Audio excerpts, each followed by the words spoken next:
una vez comprendida la necesidad de tener un estadístico suficiente que sea minimal, pues surge la pregunta natural de cómo obtener un estadístico con esas características. Veremos a continuación un teorema que nos ayuda a encontrar justamente un estadístico suficiente minimal. Partimos del usual, una muestra aleatoria, tamaño n, de algún modelo paramétrico con parámetro teta o vector de parámetros teta desconocido.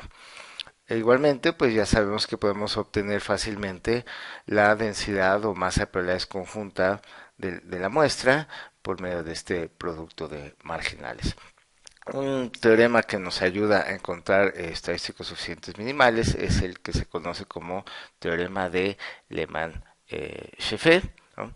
Y nos dice lo siguiente, que si existe algún estadístico, es decir, alguna transformación de la muestra, que cumpla la siguiente condición, que para cualesquiera, digamos, dos muestras posibles u observables, ¿no?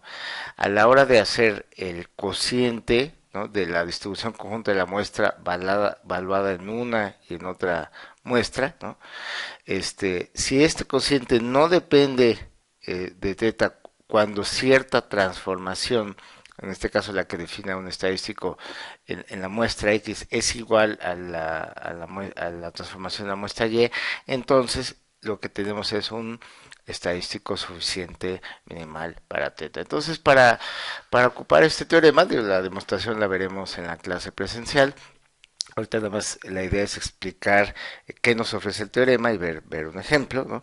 Pero entonces lo que tenemos que hacer es obtener, ¿no?, la distribución conjunta de la muestra, hacer este cociente, es decir, evaluar la distribución conjunta de la muestra en dos muestras diferentes, ¿no? Y luego fijarnos qué transformación habría que hacer tanto a la muestra X como a la muestra Y para que este cociente ya no dependa de teta, ¿no? Y justamente esa transformación, si la detectamos, si la identificamos, con ella podemos definir un estadístico que va a estar garantizado que es suficiente minimal para teta. Vamos a ver un ejemplo de cómo utilizar el teorema de Lehmann-Scheffé para encontrar un estadístico suficiente minimal. Supongamos que tenemos una muestra aleatoria, tamaño n, de una función de densidad de probabilidades Pareto con parámetros alfa y beta. Esta es la fórmula de su función de densidad de probabilidades. Y bueno, pues la densidad conjunta de la muestra, pues la obtenemos como un producto de marginales, como ya lo comentamos. Lo simplificamos. Aquí es importante notar que bueno, aquí nos va a crear un producto de estas indicadoras, ¿no? Pero esto va a significar que necesitamos que x1 sea mayor que alfa, que x2 sea mayor que alfa, y eso es equivalente, todo ese producto de indicadoras, a pedir simplemente que el mínimo de la muestra sea mayor que alfa. Por todo lo demás, pues estas constantes quedan elevadas a la enésima potencia, y las distintas x's pues las puedo englobar en un solo producto de x's, todas ellas elevadas a la beta más 1. Entonces ya tenemos una expresión para la densidad conjunta de la muestra. Ahora lo que tenemos que hacer es analizar este cociente, ¿no? Es decir, evaluamos en dos muestras distintas la densidad conjunta de la muestra, ¿no? Aquí la estamos evaluando en una muestra X y acá en una muestra Y, ¿no? Entonces se nos van a cancelar las constantes y nos queda esta expresión. Ahora simplemente tenemos que preguntarnos qué transformación de la muestra X tendría que ser igual a esa misma transformación de la muestra Y para que este cociente, es decir, esta expresión, ya no dependa ni de alfa ni de beta, ¿no? Entonces, claramente aquí vemos que, bueno, si en un momento dado el producto de las x's fuese igual al producto de las y'is, pues entonces este cociente sería 1 y 1 elevado a la beta más 1 ya sería 1, entonces ya no, esa expresión ya no dependería de beta.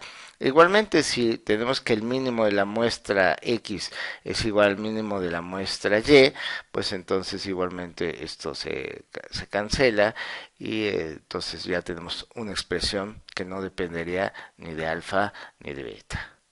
Así que quedando claro que este cociente no va a depender del vector de parámetros alfa y beta si y solo si el producto de las x's es igual al producto de las yi's, ¿no? Y el mínimo de las x's es igual al mínimo de las yi's, pues entonces aplicamos el teorema de Le-Man-Chefé, que nos dice que pues definimos un estadístico T. En este caso va a ser un estadístico bivariado, es decir, un vector aleatorio, en donde pues la primera componente pues es el producto de las variables aleatorias x y de la muestra, y la segunda componente es el mínimo de la muestra, y por el teorema de Le-Man-Chefé está garantizado que este estadístico es suficiente minimal para hacer inferencia sobre el vector de parámetros alfa beta. Y como una observación adicional, pues también comentamos en un video anterior que pues una transformación inyectiva de un estadístico suficiente minimal sigue siendo suficiente minimal. Recordemos, por ejemplo, que la función logaritmo pues, es una transformación inyectiva, entonces en un momento dado podemos calcular el logaritmo del producto de las x's, que sería igual a la suma de los logaritmos de las x's. Entonces también este otro estadístico, digamos nada más cambiando el producto de las x's por la suma de los logaritmos de las x's, pues también esto constituye un estadístico suficiente minimal para alfa beta. ¿Por qué puede llegar a ser esto útil? Por dos razones. Una tiene que ver con precisión numérica a la hora de hacer los cálculos con la muestra observada.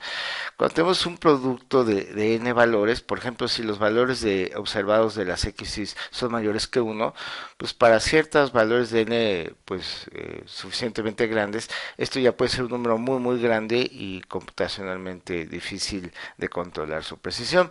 Igual si estos son valores menores que 1, pues ese conjunto, ese producto, digamos, si es un número elevado de elementos, entonces pues también puede ser un valor excesivamente pequeño que nos cueste trabajo pues controlar su precisión numérica. Entonces una transformación de este estilo pues nos va a evitar, ¿no?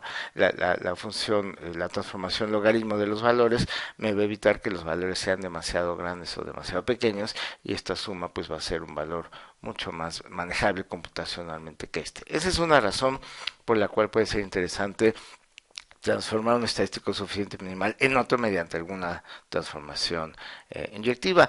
Otra razón por la que puede ser interesante es que quizás, digamos, obtener la distribución de probabilidad de un producto de las x's no es sencillo, y a lo mejor, ¿no?, puede ocurrir en algunos ejemplos que la suma de los logaritmos sí sea fácil de obtener su distribución de probabilidad. Y esto es interesante cuando se quiere analizar las propiedades de un estadístico, pues necesitamos las distribuciones de probabilidad de sus componentes, y bueno, pues si da lo mismo trabajar con esto o con esto en términos de suficiencia minimal, pues podemos elegir trabajar con aquella forma del estadístico que nos resulte más conveniente para analizar sus propiedades probabilísticas.